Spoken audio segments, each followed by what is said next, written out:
Just like every other podcast. What is up, everybody? Welcome back to the Drunk Turkey Show. I'm Daniel, and tonight we're going to be talking about the Delphi case. We're another day in trial today, and a lot of information's come out. I think that there's some that it's kind of pointing at the defense's, kind of falling apart, and then at times looks like they have themselves a case. And so we're going to talk about all those things tonight. Please hit that like, please hit that subscribe button, ring that notification bell.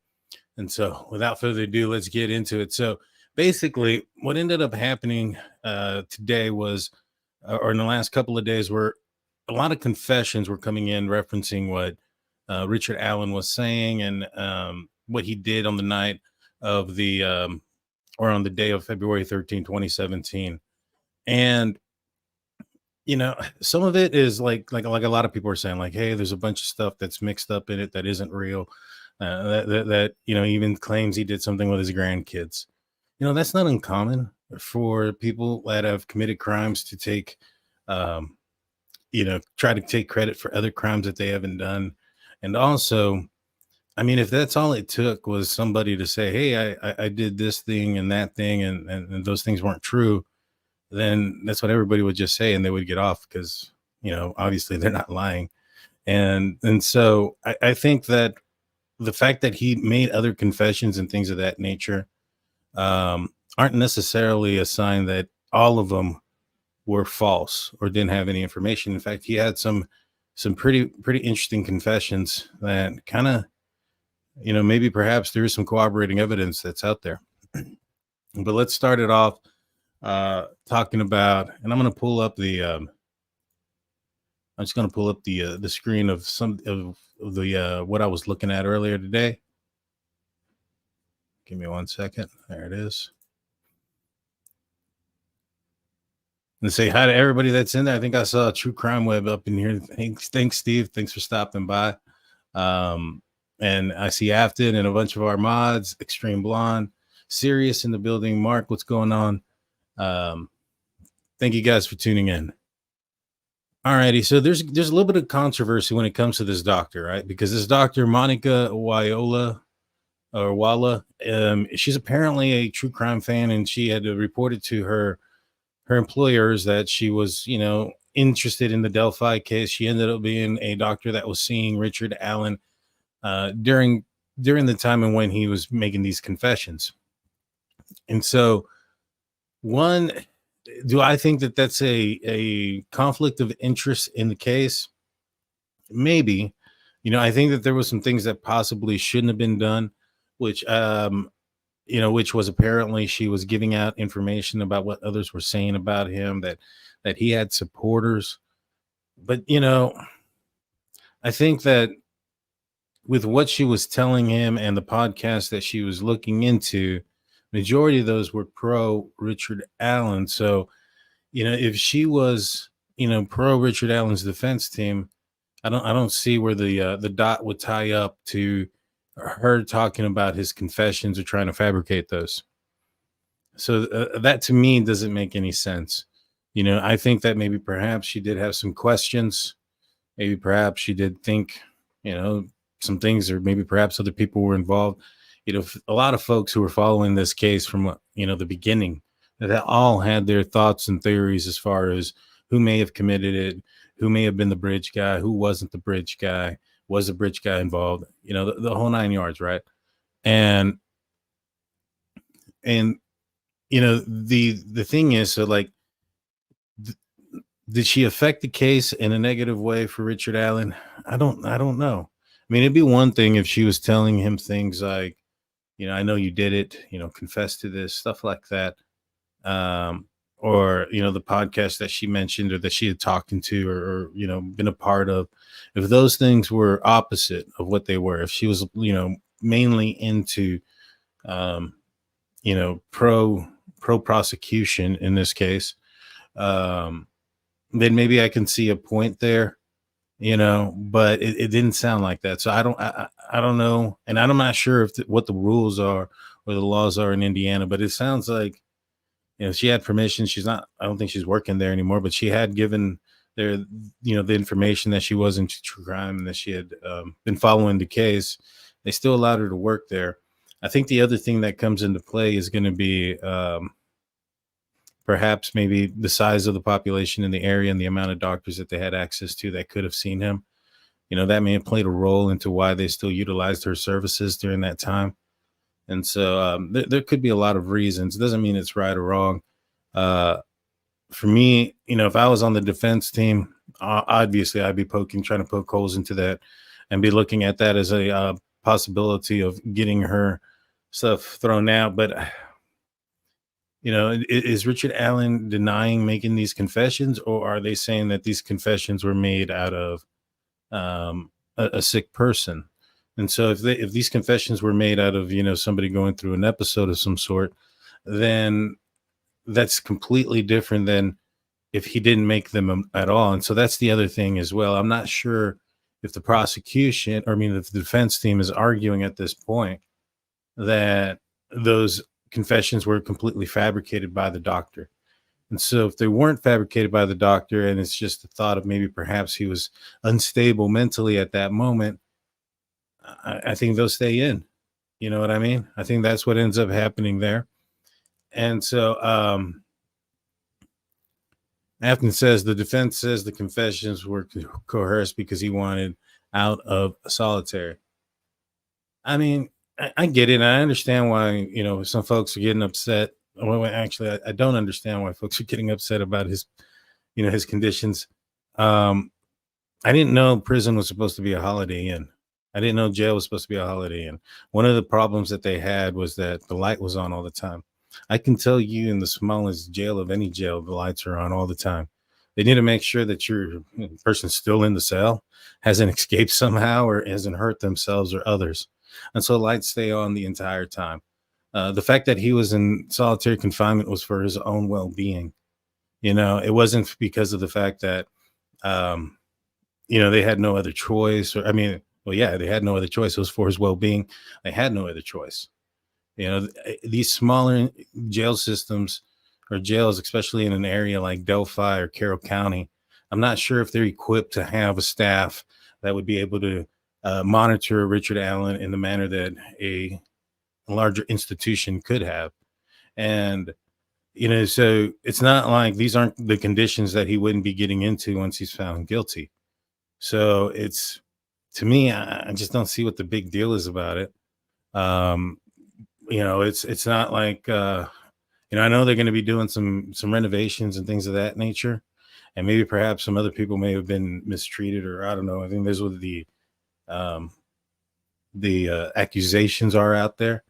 But I can tell you that those accusations of those type of stuff is pretty common from prisoners, because they're trying to get out. They're trying to find a way to get out of jail any way they possibly can. And so to me, I just don't, I don't know. I don't think that's a big deal. I don't think that's what contributed to any of the, the stuff. I think that the doctor had mentioned at one point that he was a fragile man. Well, there is a saying, if you can't do the time, don't do the crime. I understand that he may have been a fragile man and he was going to have a hard time in prison adjusting to life. But there's a lot of people that have committed a lot of crimes that have had to adjust to that life. It is what it is. I don't think it's any surprise that those that commit crimes against children are heckled in jail or worse. I think that's been known. I don't understand why that seems like it's some sort of big surprise when that is being reported that, hey, they're yelling at him. Okay. But that's just me. I don't know. And so to me, I just don't think that that's a thing. And then you had so many people that thought he was faking it. Now, I know that the doctor ended up saying that, maybe perhaps he did have some sort of symptoms of certain things, but multiple people thought that he was faking it solely because of the fact that the act would stop once they weren't paying attention to him. And then it would return when they started to look at him. And so I think that those are pretty telltale signs that, somebody may not be 100% being truthful about their complete condition. Not saying that he didn't have anything. I think he was medically diagnosed with depression, but I'm not entirely sure, putting feces on your face is a symptom of depression. And so, I don't know. I'm not a doctor, but a lot of these folks that whose jobs were to monitor and talk to and be around suicidal subjects in prison systems is this is how they felt. This is what their job was. This is what their specialty was, and this is how they felt. So I just really don't think that there's a that big of a deal when it comes to that. You know, like I said, it wasn't supposed to be a holiday, and all right. So let's see. What Dr. Wall ended up saying was that Richard Allen had confessed to taking the lives of Libby and Abby, and that he was the only person that his intention was to assault them, SA, and and scare them. However, when he got down the hill, apparently there was a white van that was pulling up, and that this white van ended up interfering with what was going on. And the problem with that for Richard Allen is that there is corroborating evidence of a man that lives down that street that was heading home at that time, who had a white van driving through that area. And that is some information that, well, you can't really you can't explain. I think there was some other information about a box cutter, and that the injuries could have been done with a box cutter. So, do I think it was like the perfect, case, or the perfect cop work, police work on this job? No. But do I think there's enough that so far? Maybe. I really haven't heard anything yet, but we're going to look into some things that maybe are going to pull that to the side. So let's go. Let me pull this one thing I wanted to react to real quick.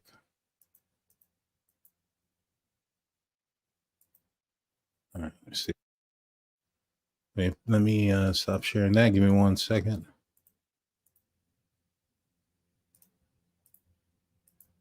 All right, give me 1 second. All right, so I'm just trying to find this, but this is going to be from uh, WTHR 13, and they're going to be talking here in a second about the questions in which they were talking about. Oh yeah, and we got to talk about the rims on the vehicle too, the wheel. So the Ford Focus. I'm gonna write that down because we need to discuss that. But I wanted to bring this up over here.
Oh, okay. This isn't having sound. Alrighty. My mistake, guys. I hear what you're saying.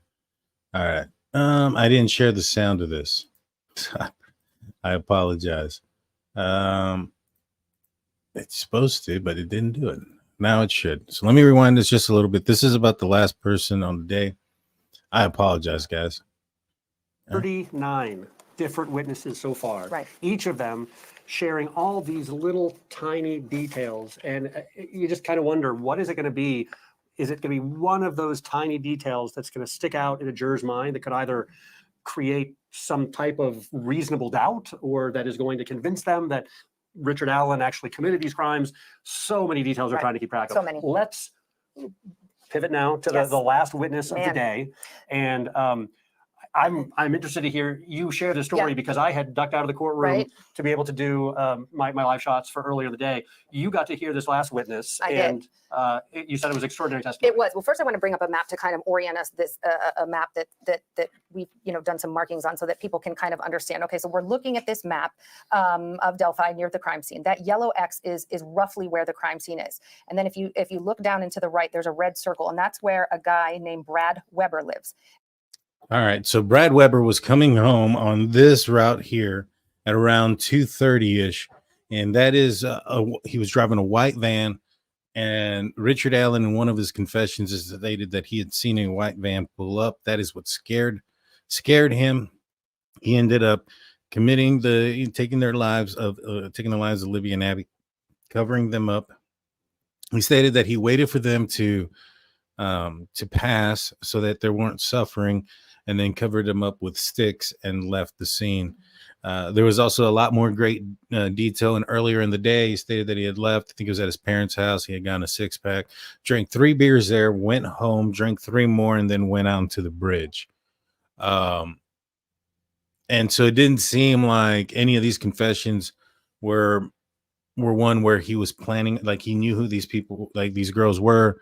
This seems like it was completely an act of what do you call it? An act of occurrence, right in the moment. And so, yeah, I have it paused on the screen right now. And so this part right here is massive, because this is, in my opinion, corroborating evidence that only the person that was out there would have known. And so when you add this to the rest of the evidence that is known, right? We know that Richard Allen was on the trail between 1:30 and I believe it was like 2:30 something is when his phone I guess puts him leaving that area. And so he's there until 2:30. He's seen, based on his testimony and how long it takes for somebody to get from the entrance of the trail to the Monhon High Bridge. It would have taken about 13 to 14 minutes, and that wouldn't have given him enough time to come back and beat the first witness that entered into the Myers and entered through the Myers entrance, that then walked to the Monhon High Bridge. So you have that, you have him on the bridge, you have a video of him there, his voice. Then there's also the which I'm not sure if they've already done. I'm probably sure that they haven't done this yet in trial, but I'm sure they're going to do some voice comparisons and stuff like that. That'll probably be coming up. So I probably shouldn't put that in there now, but they have his own accounts of where he was that day that aligns with what was seen and who was seen, and aligns with the juveniles that saw him coming in, which establishes his timeline there, which makes it very difficult for him not to be the guy that's on the bridge in the video with that Abby and Libby ended up taking. So in my opinion here, you have those things. You have the bullet that was found in between the girls, in which he also said that at a certain point in time he did something with his gun, which is why or how he dropped the round and didn't know that it was left there. He was then given an opportunity, I believe, to talk to his wife or call his wife, and that's where he mentioned, he didn't do everything that he said he did, but that he did take their lives, and that his wife said to stop talking and hung up on him, something to that effect. So to me, I mean, you have these things in order here, And I think this is around the time when he started going. I guess no, I think he was going crazy before and after this, allegedly. Because I don't know. I mean, I'm not sure if he was faking it or not. I couldn't tell you. I'd never seen him. But the guy, the persons that would ended up out there talking about it on on the stand, sure did sound like they were leaning towards him, not being very truthful with that. And so all this evidence there, now you have the corroborating evidence from somebody else's vehicle, the white van, and you have that person talking about the time that he left work, and there's documentation of the time that he left work, and then the time frame it would have taken him to get from, I believe he worked at Subaru, from the time that he would have taken him to get from work home would have aligned with the time in which Richard Allen allegedly would have been right there when he said he was, where he got scared, and that's when he decided to take their lives. But yeah, I mean, it's just, to me, I think it's pretty obvious. I understand, some of the, I guess the question marks on the doctor's part, but I mean, you have the possibility of how, right? You have the box cutter, you have what he did that day, and you have his confessions. You have him putting himself there. You have him seeing a white car, or white van that only the murderer would have known. I don't know. I don't know if this is going to last the entire. I don't know if he's going to go all the way to the end for a verdict. I wouldn't be surprised if there's a plea at some point. This is how bad it is against them. Right now they're throwing out a bunch of little like things here and there about his conditions and prison, but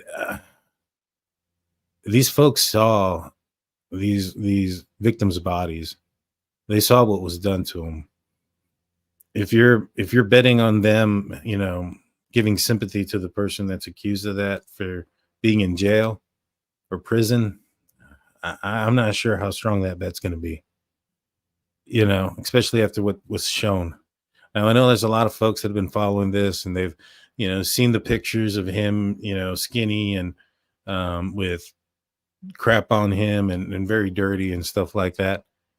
I'm sure that they'll see those photos probably at one point, but I'm not necessarily sure if they know about that now. And I'm not sure if they would end up actually seeing it, because what is the relevance of him in prison to the crime that he committed back in 2017, allegedly? So that being said, I don't see that this is going to end up being in his favor at any bit. I truly think that this is going to probably get pled out before it's all said and done. But who knows? I mean, they're really pushing for some things. I think they're pushing again for the Odinist theory to be out there. If they can't get that going, I really think that there's going to be a plea pretty easily. So let's answer some questions and get you guys' thoughts on everything. Put a couple of stars. I'll answer all of them that I can. Thank you, Sirius, for your $5 donation. It was for the poorest of reasons. My fault. I apologize. And let's see. All right. True Crime says, when I was a CS a couple of years ago, the neighborhood came home in a white Suburban. I believe it was reported he also owned a van. Okay. I'm not sure if that's some other prior knowledge or what. So let's see.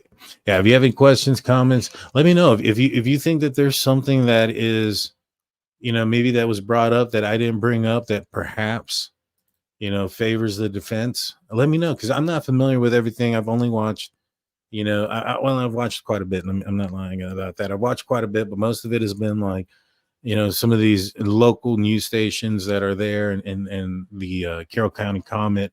I've been following them pretty religiously on their coverage of the Delphi case, but I really don't go into any of the too out there conspiracy theorists that I really don't. So If there is something that is out there that might, say something differently, let me know. Bring it up. I'd like to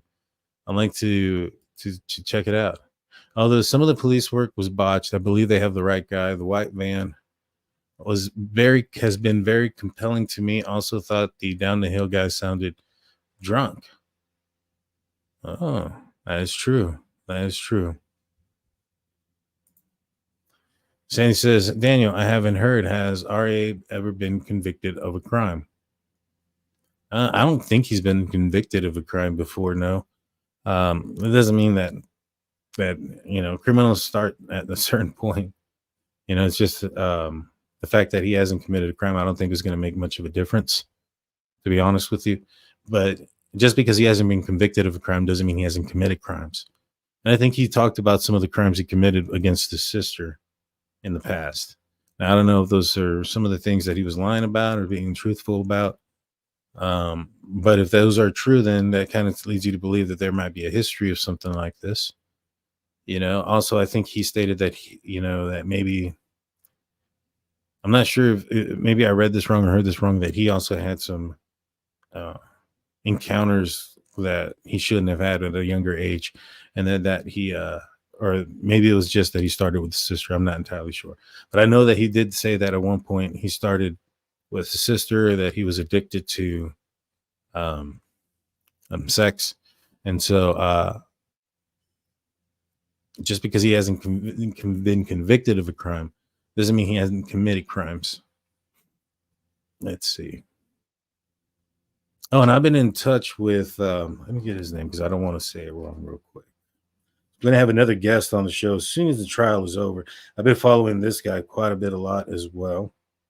He comes on almost every day, talks about the case. His name's Tom Webster.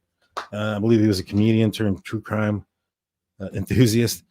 He's got himself a pretty good story. I've been talking with him about getting him on the show. We plan on doing that after the trial. And so he's doing some great work. If you haven't checked out what he's doing, he's at the court hearings every day, and he talks about it every day, about what was said and what wasn't said.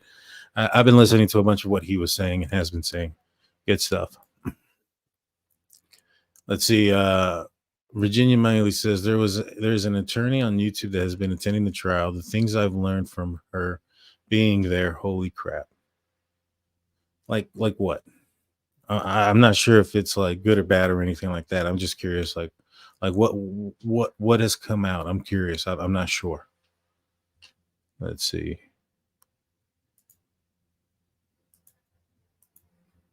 He had enough conscience to confess. Let's hope that he has enough decency to plead rather than be judged. It sounds like he's been trying to confess and plead out for a while, to be honest with you. I mean, it just sounds like that's been happening. This doesn't seem like it's going in his favor. That's just my opinion. I haven't been following the case up, as hard. I didn't follow it very early. I just didn't follow it until after his arrest a little bit. We looked at the probable cause affidavit that they had and some of the other things, the evidence that it came out.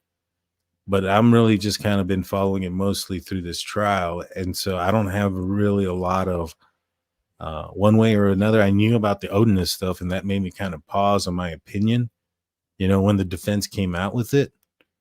And but as time has progressed, and the fact that they, there's nothing connecting those guys or Elvis Fields to the crime scene then. And I think there's some alibis there for Holder and Westfall. I'm just not sure if that's a valuable or valid argument, which is why I think they're not allowing it. And I know a lot of people are going to say, hey, well, there's no DNA that's linking Richard Allen to the crime scene. Okay. I mean, the only thing they found was a hair that was attributed to the owner of the sweater, I believe, right? Which was like Libby's sister. And so she owned the sweater. I think it was her sweater, or maybe it was Libby's, but it's not uncommon to have hair of somebody else in your family, especially like female. Like, be honest with you, I find my wife's hair in my clothing everywhere, and in places you don't want to know. It's just, I'm sure you guys do this the same. Anybody who has long hair or has hair, You'll find the hair in some weird places, right? So if that's the only DNA they have, and I've heard people say, hey, well, Richard Allen's DNA isn't there, so he can't be guilty. It's the real killers are out there. Well, pick and plug your favorite suspect. Is his DNA there either? Does this mean that this murder didn't happen because there's no DNA left behind? No, they happened. They're real. They happened. Somebody committed them. Why there wasn't DNA? It's probably because of the police work done at the time. I'll be honest with you. They left the sticks out there for a long period of time before picking them up. I think they could have made this case a lot more concrete and still, and could have been a lot easier to prove, and potentially almost impossible for it to be somebody else. And in reality, if they'd done some things right, or maybe perhaps even allowed the FBI to handle some things and not be that power struggle that I think I heard about, I think they probably could have found out who this person was a long time ago. But I think it was Carter who said there was a lot of tentacles, right, in this case. And what tentacles meant to me were like these lines that ended up going nowhere. You had Ron Logan, who was lying about where he was during the time of the murders, ended up being nothing. You had Keegan Klein, who was talking to the girls, catfishing them, ended up not being involved. You had several different assailants that were in and out of the area during the time. Some of them may have looked like some of the sketches, and yet they were either cleared or found, or were cleared across, couldn't be proven to have anything with the crime. But the only person that there is Richard Allen, and so take that for what it is. Let's see. Justine says, I hate to see this trial end because there will be another just as horrible to take its place. Yeah. There's always going to be another trial. The one after this one is, I would say it was probably Brian Koberger's trial. Next August will be the one that's next. That's pretty large that I'm aware of. Maybe Karen Reed going back. I think that they're going to try her again, which is interesting. It really is. We'll see how that goes for her this time around. The case is largely circumstantial, like Idaho 4, but likewise, Richard Allen is the center of each piece of evidence. The Odinist stuff is patent crap. Yeah, one of the things that I, when I was talking to some folks about the Odinist stuff and what the explanation for one of the girls looking like the what was it, like the Odin symbol, and the other one being a tarot card, when none of those things have anything to do with each other.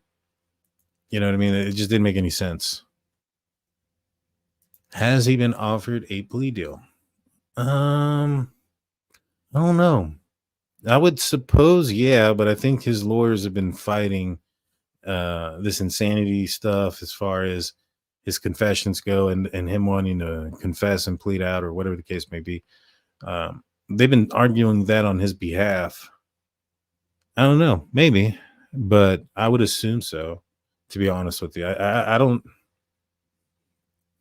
unless, yeah, I would assume they would have, just kind of given, knowing what was going to be part of this entire case, I would have assumed so. Let's see. There's no DNA. Does that mean the murders were a hoax? No, he moved the victims. Exactly. That's exactly what I was saying. Like just because there's no DNA of his there, okay, is there DNA of somebody else's there? And if there is there DNA that can't be explained? So if there is DNA there, can it be explained? Yeah, it's inside of the, I think it was on the finger or in the hand of an Abby, and then in another part of her arm or something of that nature. Well, both of her hands were inside of the shirt or the sweater, so that wouldn't be uncommon to find. Let's see. Chad Daybell didn't leave DNA. In interviews, small details matter. Him mentioning that he thought they were older is a huge detail, which investigators look for an offender with a random thought indicating being complicit. You see, to me, I thought that him saying that he thought they were older was him trying to minimize what he did, which also went along with, him telling his wife that, um, I didn't do everything I said, but I did commit them, I did take their lives. I think he was trying to minimize his involvement to direct it into being something else. Just like him saying that, he was scared he was gonna do one thing, and you find out that both girls at one point are unclothed, and at one point he had to have clothed the other one. And in my opinion, given the fact that it doesn't appear to be a lot of blood on the clothing, that putting the clothes on must have happened maybe post-mortem. So I don't know. The truth is probably a lot worse than what he's confessed to, because that is a common thing, minimization, trying to minimize their involvement in things and try to say, all right, I did this, but this is what I thought. I think I do think it's a huge thing. I do also think it's a huge clue of him saying that, but him also saying that they could have been 11 as well, to me kind of screams out he was trying to do the minimization type of thing, which is a detail of somebody who's probably guilty. Thanks for the comment, though. Thanks for the comment. Let's see.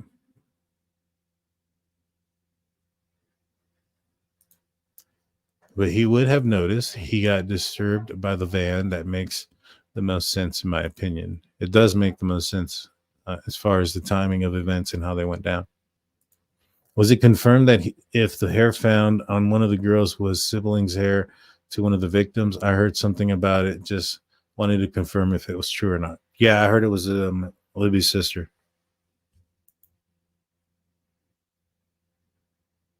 Let's see. Oh, thank you. I appreciate that. If you guys have any questions, comments, put them there. In the meantime, let me pull this down real quick, and we'll look at some of the other stuff that was said and done real fast. But yeah, when it comes to Richard Allen, I just,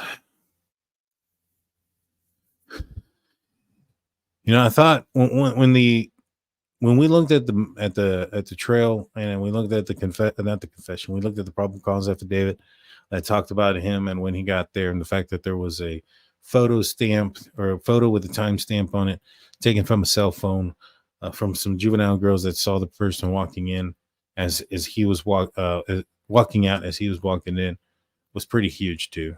I couldn't see it not be him on that bridge.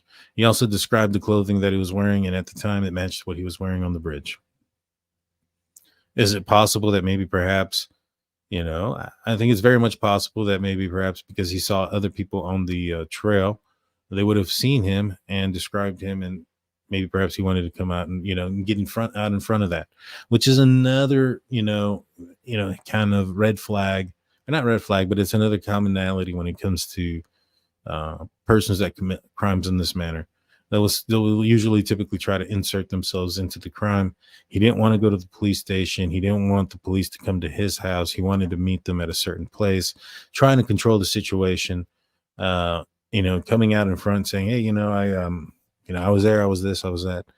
To me, those were kind of like, some red flags that aren't, or some commonalities that are consistent with what some folks have done when they've committed crimes. I mean, we all remember one of the more famous ones is when the guy was doing an interview, on live TV, trying to, say, minimize his action, say where he was, try to say he was the nice guy, blah, blah, blah, blah, blah.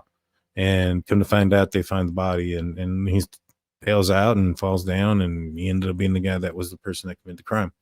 There's been other times where we've heard where individuals get into search parties just to see what they have, or just trying to involve themselves in crime. It's very common. Very common. Yeah. They want to be controlled 100%. Let's see.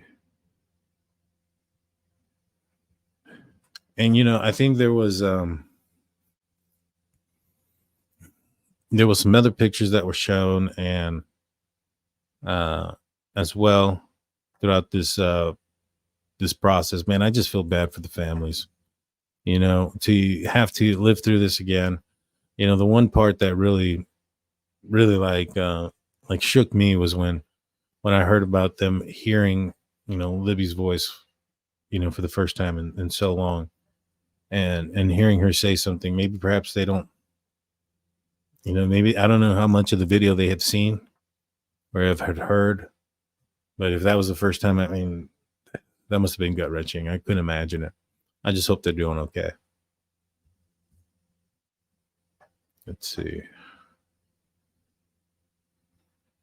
All righty. So, all right, here this is. This is when he, on May 3rd, Allen wanted to call his wife and recount the events of February 13th. He said he saw his mother in the morning in Mexico, Indiana. He was offered an invitation to go out for lunch, but declined. He told Walla that he drank 3 beers and then went to the trails. He saw Abby and Libby walking on the trail, followed them. He said he did something with his gun, and that's when the bullet fell out. He ordered the girls down the hill with the intent to R them. By his account, he saw something, either a man or a van.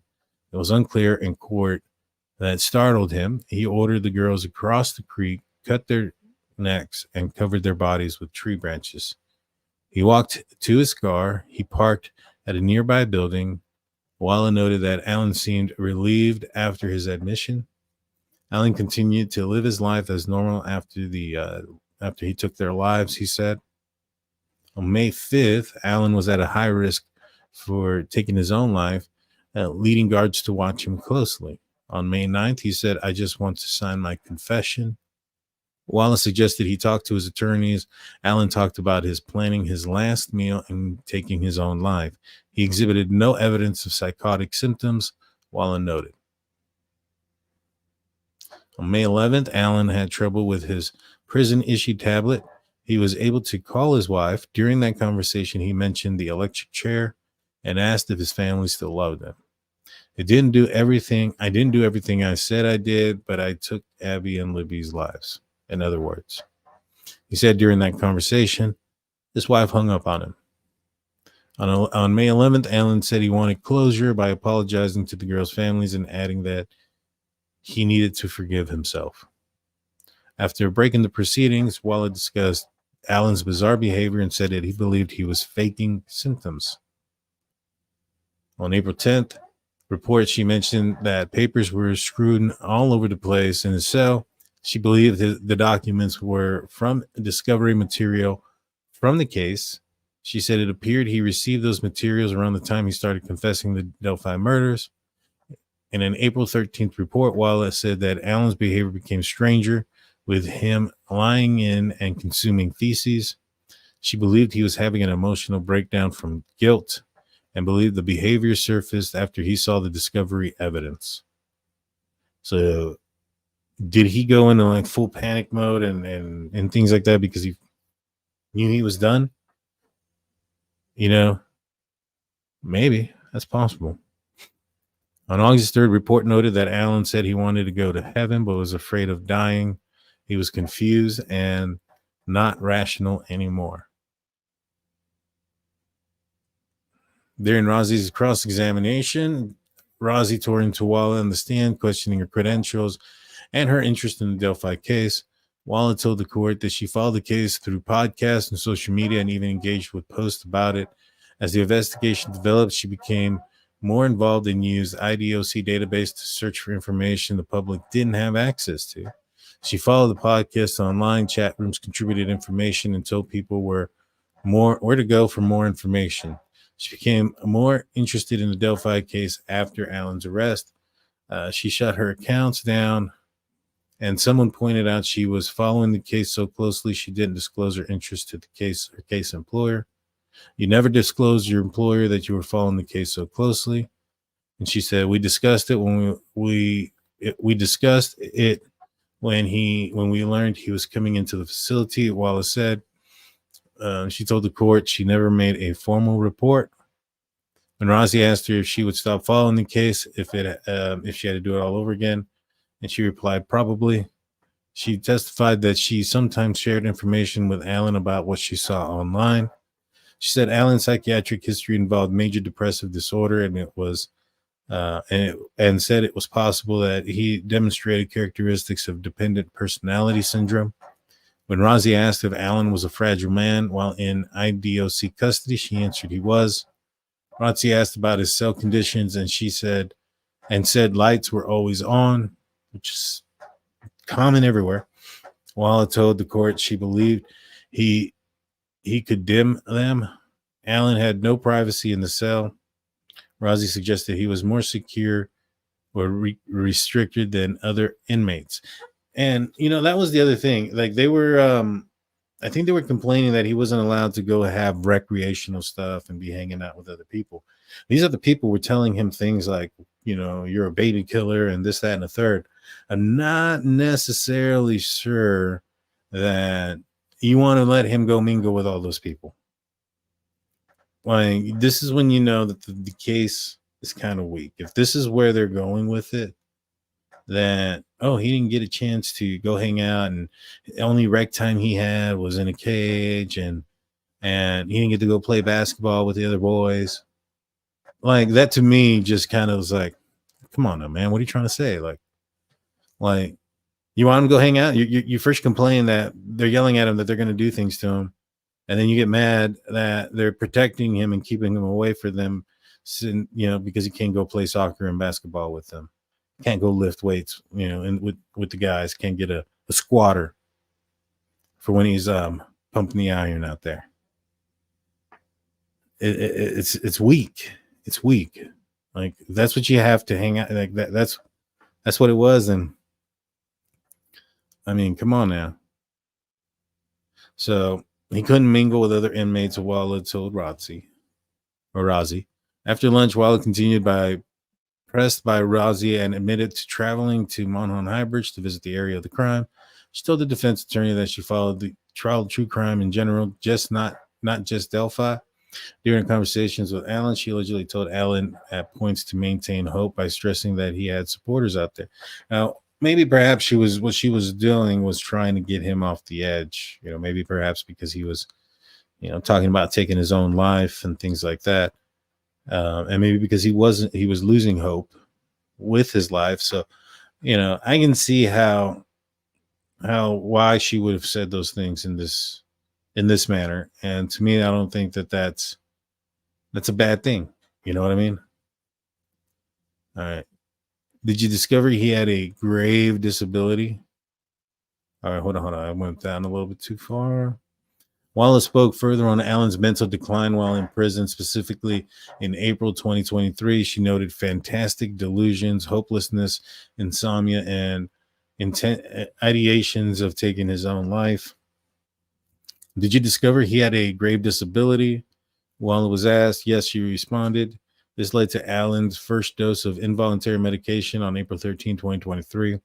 On May 11th, he received his second injection of haloperidol, a drug used for mental disorders. Wallace stated that how Allen continued to show signs of self-harm, such bruising from banging his head, which led to another involuntary injection on June 5th.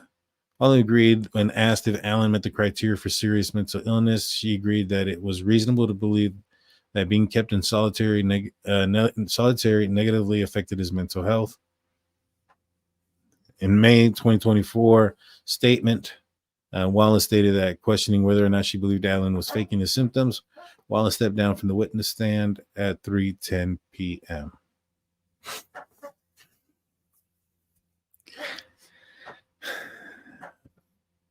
Okay, so like I said, I mean, I think that if she was feeding him stuff like, you're guilty, you did this, you have no hope, blah, blah, blah, blah, blah. It don't sound like she was doing that. It don't sound like she did something against what she was supposed to do. Now, I know that a lot of people are saying like, hey, she's a doctor. How can, she come out and testify against his conversations with her? I think there's an Indiana law that allows psychiatrists to speak upon things if it entails a murder or stuff like that. So, yeah.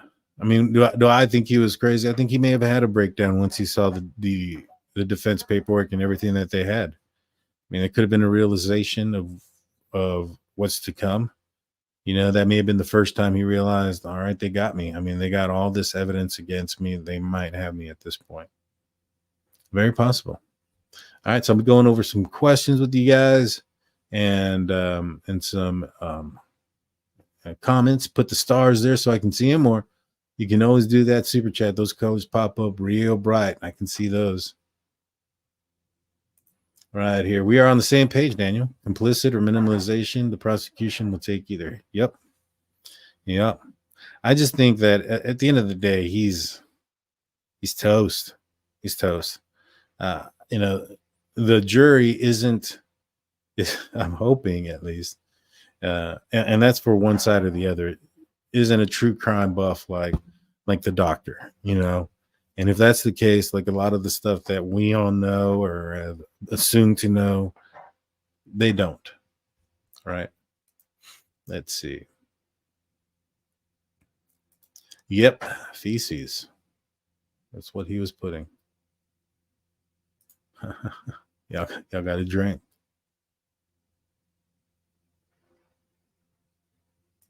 Oh, what happened?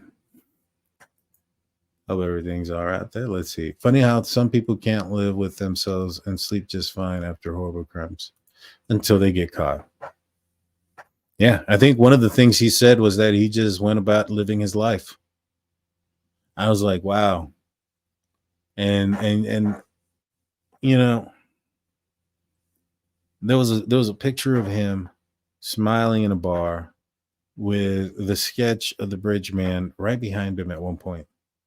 And that guy had no cares. He thought he really got away with this. He thought he really, really got away with it.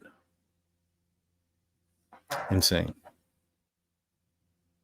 That it was, you know, I think that it'll be interesting if the defense gets to utilize the Odinist theory.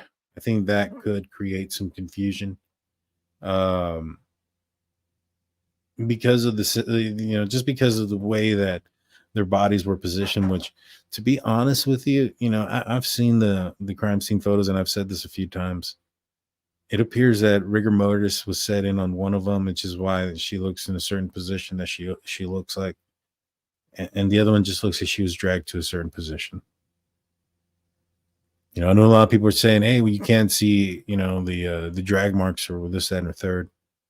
My deal there is that there looks to be like a lot of freshly like fallen leaves in the area. I'm not certain when those pictures were taken that I've seen. They may have been taken after any debris on top of the bodies were there. Like, for instance, if there had been a lot of leaves that had fallen onto the ground, they may have wanted to remove the leaves that were on top of the crime scene to capture what the crime may have appeared, or the crime scene as what it looked like at the time when the murders happened. And I'm sure positive that they would have taken the pictures of it with the leaves on there as well. I just think that they would have taken them also at that point. And so those pictures that were taken or that were sent around may have been after that. And there would have been a possibility that just because of the angle of where we were at and looking at it, because of the leaves that have fallen in, may have been difficult from those angles to see if the bodies were dragged there. But I do think that it was quite possible, based on the positions that they were in, that was the case. Even with the leg with the 4, you know, or the leg that's crossed underneath, that kind of looks like a figure 4. I think people were saying it was the Odin pose. Well, her arms aren't up like the way Odin is. Her arms are like this. So let me take this off real quick. Her arms are like this, which is a position that you would expect to carry somebody if you're holding them from the back and dragging them, you know, if you're walking backwards. And so the leg bent part, you know, it's very possible that he turned her as he was dragging towards one direction, and, you know, the leg's not gonna, it's immobile, so it's just gonna fall over to where gravity pulls it. And if he pushed, you know, if he turned one specific way, I see it very much possible that one leg would go over the other in the manner that they did. And if rigor started to set at that point, I think that's why maybe her arms were kind of in the position that they were. So I don't necessarily believe that the positions of the bodies were anything other than just dragging them to that place.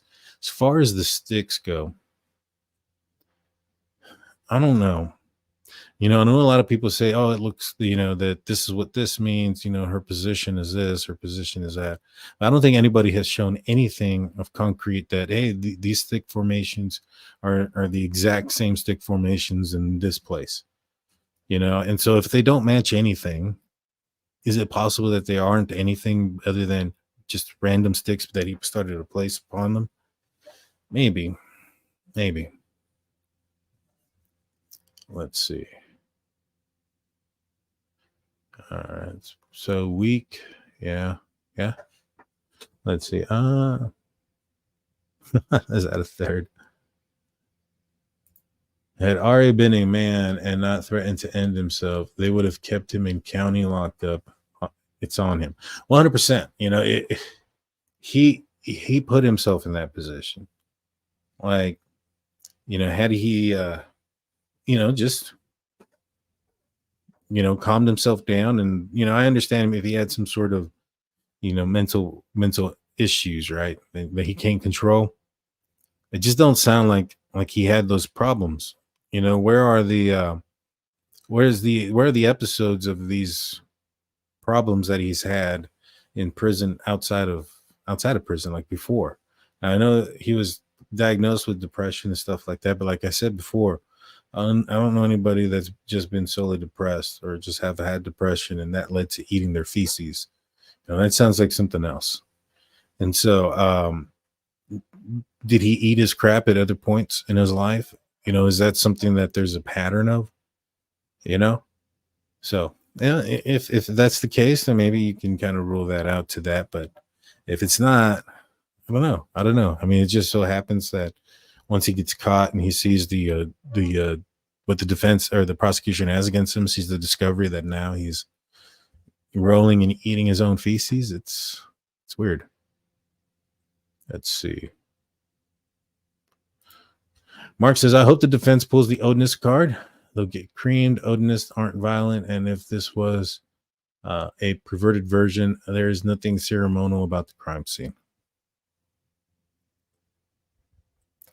Yeah, I'm not necessarily sure where the ceremonial stuff would be at this point. Like I mentioned, the position of the bodies to me could have been very easily explained by dragging them to that location. The sticks, I don't know. That one's the one where I'm like, okay, there does look like some sort of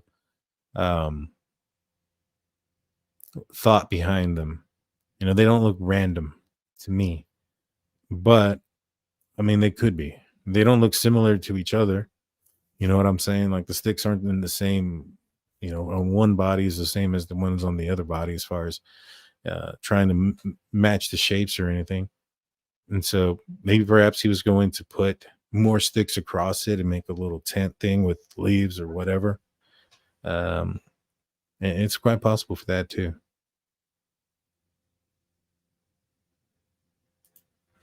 What we know now is Abby's leg was not staged. This is because there are photos from multiple angles that claim is dead now. Okay, I'm not sure how that would be, that her leg was not staged. Is it just the angle that makes it look like that? Please clarify that, Mark. I like to understand what you mean by that. Okay. In most cases, I have an opinion of guilty or not, but I don't know on this one. I think he is guilty, but I get the hesitation in this case. And I think a lot of it has to do is we've all been following this case quite a bit. For somebody who hasn't, for somebody who maybe only knows a little bit about the case, would they have the same thoughts and feelings? Now, when I was watching this here, they were talking about some other things that had populated that weren't true. I think there was some stuff about Keegan Kline that were ended up being cleared out, and they were talking about some other things that has already been talked about and answered, and they were bringing them up still and saying, hey, well, remember this and the third. And so not everybody follows it as closely as everybody else does. So if you're not following it at all, could there be some shocking things there? Like, hey, the doctor was a true crime fan. Maybe that would shock the jury. But if she comes out and says, hey, I notified my employers that this is what I was doing, and I was able to separate it. And when I was talking to him, I was able to tell him about the positive things that people were saying about him to try to get him off the ledge of taking his own life. I think that's quite possible as well. Alrighty. The original claim with Abby is her body is posed as Hangman from the tarot, but the other picture showing the leg while bent is bent naturally from movement. Exactly. So I do think that that's what happened. It feels to me that the leg was bent because of the moving of the body, not necessarily that it was for trying to pose it for Odin. And one of the things is like the pose for Odin has his arms extended, and it has the arm or the leg that's bent in front of the leg that's straight. In the pictures, Abby's leg is bent underneath the leg that's straight. So to me, that just kind of tells me that if I think it was the left leg that he was probably dragging her and then turned to his left from behind and then put her down. And when he turned to his left, the left leg stayed in its position, kind of bent as he was turning and putting her down. And it just so happened to come underneath the other one. That's just kind of how I picture that scenario going down. Odinists, white nationalists would never sacrifice two members of their own race, especially a redhead and a blonde. The population numbers matter to them. That's true. That's true. The Keegan Klein thing really had me. The idea he was communicating with the girls was supposed to meet them, but Ari happened to be there. Well, apparently Keegan Klein never said that he was supposed to meet him. I think that was a cop who said that we know you were supposed to meet him. You said you were going to meet him. And he was like, no, I didn't say that, which I'll be honest is a common tactic. I would tell people that if, I was interrogating him, I wouldn't be truthful with him. I'd tell him, hey, your buddy's telling on you. Your buddy's doing this. This is what's going on. Who's going to get this? Who's going to, he tells me you did it. You're the one spending in jail. He's the one walking out. So what's going on here? Stuff like that, just to kind of get the truth out of people. Like if he said, no, he did it. I was like, all right, well, how? What do you know? All right, I know that he did this, and that. And if they tell me something that only they would know, well, there you go. And so when it comes to this scenario here, I think that was kind of what was going on. I think they were telling him, we know you were supposed to meet up with him, but I'm not necessarily certain if he ever did meet up with anybody, with any of the girls that he was talking to. I think his sole intention was just so happened to be to get the pictures that he ended up getting and getting charged and convicted on. And is now serving, I think, like 40 years or something like that for. So it's just a horrible coincidence, just like so many that were in this case. Like you had the Ron Logan stuff, you had Keegan Klein, you had this one dude who was a bad guy. He was driving through, I can't think of his name for the life of me, but he was like a serial offender. And so, yeah. But the Keegan Klein thing got a lot of people, especially after the fact that they went to they went to his house, or they went to, well, I guess it is his house. They went to his jail cell, and they talked to him. They did a search of the Wabash River, and then like 2 weeks later, they searched Richard Allen's house. So it all kind of seemed like it was connected. I thought it was too. The Odin theory is just bunk, in my opinion. Yeah, I don't think that's going to end up being in court either. The defense is putting KK on the stand at some point. Another dumb move. I mean, what are they going to try to do? Are they going to try to convince him that, or try to get it out of him that he was the one that killed him? Like, what are they going to say? Hey, did you talk to him? Were you conversating? But he was already cleared. I think he was cleared from not being there. And so I'm not necessarily sure they can bring that up, because what does that have to do with Richard Allen going, drinking a couple of beers, deciding he was going to go and forcibly take something that didn't belong to him from some young ladies or a young lady? I don't think like I said, I think this was a crime of opportunity. How does Keegan Kline fit into that? If he doesn't know Richard Allen, he's never met Richard Allen, there's nothing really tying him to the scene either. With Richard Allen, there's a unspent round underneath the body, or between the bodies of the victims. So, yeah, if they were to put him on I don't think they were going to be able to be honest with you. It's kind of like in the Idaho case, right? We know by the defense team that law enforcement surreptitiously took a cigarette butt from somebody to test for their DNA against the DNA they had on the sheath. We're not going to find out who that is or why or what, because that person didn't get arrested. Brian Koberger did. This is the trial of Brian Koberger, not that guy. This is the trial of Richard Allen, not Keegan Kline. Keegan Kline had his trial, or had his thing. He ended up pleading out, and now he's serving 40 years. So I really don't think that you're going to end up seeing those things come up either. Keegan Kline is a scumbag, no doubt, but you can imagine almost going to prison for murder just because you catfished 2 underage girls. And that's what got him caught in the end. That's what got him caught. So if it wasn't for that, I don't think he would have gotten caught, to be honest with you. I have no idea what the defense is thinking with Keegan Kline. This case is so frustrating because the defense and prosecution are just subpar. Yeah, I think that in this case, because it's such a small area, I think police kind of screwed the pooch on this a little bit, especially, but I understand why. They had suspects in mind. They got tunnel vision. There were some things that they couldn't see past, like, hey, this guy, Ron Logan, came up with an alibi, wanted an alibi specifically for when the girls passed, before we knew that there was a crime to have happened. That is something to look at very hard. And they may have stuck on to that for a long time. They may have stuck on Keegan Kline. I think Keegan Kline was force feeding them some false information, here and there. I think he said a bunch of other different stuff. And so I don't think he was very honest in a lot of the things that he was saying. And that kind of, was in the forefront because, like everybody else, thought Keegan Kline was involved. But yeah, if Kline gets out of jail or whatever, he should never want to get anything but a flip phone. Yeah, I don't think he'll ever get out of jail. Any ideas why no defense injuries? I think they went into shock.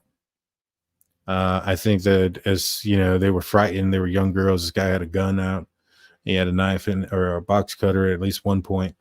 I strongly suspect that it was shock, fear. They're frozen in fear. People do some crazy things when they're scared. And so, like, they'll, even if, like, for instance, there's a possibility that, I don't know, Richard Allen claims that he watched them pass to make sure that there was no suffering. So, I don't know how long she may have survived Abby, but I highly doubt it was because of anything other than frozen shock face, fear, scared of what's going on. Because if there was, like, let's just say, like, some people are saying, hey, why isn't there defensive wounds? I mean, what are the other reasons? Is it because they were drugged? Did anything come back with the toxicology report saying that they had anything in their system that knocked them out? I don't think there was. Or they had them held down. Well, if somebody's fighting, it's going to take significant amount of strength or at least grip to hold somebody down. And that would have been prevalent on their arms or legs if somebody was holding them down with their hands. And if they used rope or anything else, there would be fabric or fibers of those things embedded in the skin. There would also probably be, in my opinion, some sort of symptoms or signs there of being tied up or or adhesion if they use duct tape or things of that nature on the skin. And if those things weren't prevalent, then it just, to me, it just kind of seems like it was a fear kind of thing. But good question. Good question. I think Logan saw the bodies and went to cover his CYA mode because he's a scumbag. Other guy incapable of manning up. Maybe, you know, that's possible, but I don't know. I don't think so. I think he wasn't home at the time because he was out drinking, and I think they found that out. And so I think he didn't want to get busted and going back to jail for drinking and driving because he was on parole or something like that, which he ended up going and serving some time for. So I think that had a lot to do with why he was coming up with an alibi during that time. Because even if he saw the bodies, like, he would have had to have left in the right after that moment. And then after he left, like, why not call 911 if you saw the bodies at that point? Right. And you know, I thought to myself, maybe he walked in on Richard Allen doing this. Maybe he's the man, because remember, it was a van or a man. Maybe he was the man that he may have seen at one point. But I don't think so. I think more than anything, he was probably out drinking and doing things he wasn't supposed to. You know, he probably knew what time he was out drinking, which was during the time of the murders, and was probably trying to get an alibi for somewhere else so that way they didn't find out where he really was. I know how it feels to be held at gunpoint. Right before I was carjacked and shot, and a Mack truck couldn't have moved me. Frozen heavyweight. Yeah, I believe it. I believe it. Yeah, I just think that that's the main reason. I think if there was anything else, there would be evidence of those things. You know what I'm saying? And you know, the lack of evidence is evidence, in my opinion. So the lack of evidence of tying somebody up or adhesion on the skin, those type of things, abrasions on the arms or the wrists or the ankles or any of those type of things, those things aren't prevalent there when they do the autopsy and stuff like that. And there's nothing in the toxology report. It's got to be the fear. Like, it has to be. And I mean, I'm sure it could be something else, but I think it'd be fear.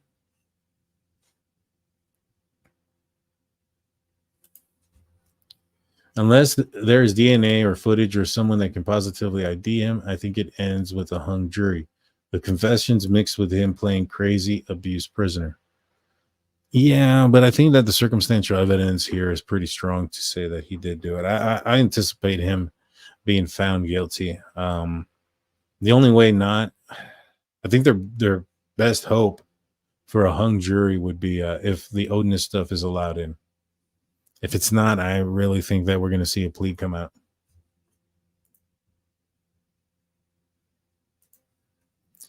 Yeah, I get Truth Exposed says it's okay. It just makes me shake my head when people wonder why they didn't run. You know, a lot of people think they would, and I use the term think.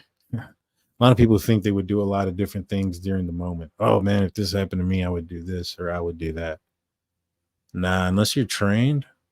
And even at that, if you're caught off guard, panic in those moments. Nah, dude, nah. If you're trained for those moments and you understand and you've worked, you know, for those type of, you know, scenarios, okay, you'd probably be able to handle yourself a little bit better. But if you're not, and so somebody walked in and just had either a gun or a 7-inch knife, yeah, a lot of people get stuck frozen. A lot of people will. It's a common thing. But all righty, guys, I want to thank you all for tuning in. Please hit that like. Please hit that subscribe button. I think I'm going to be back maybe Friday night, maybe Saturday morning. Stay tuned. We'll get into some more stuff. One last one. Trina says the box cutter is really the thing that gives it away. Yeah, it's one of them. It's definitely one of them. Well, I appreciate everybody that tuned in tonight. Hit that like, hit that subscribe, ring that notification bell. Until next time, see y'all later. Peace.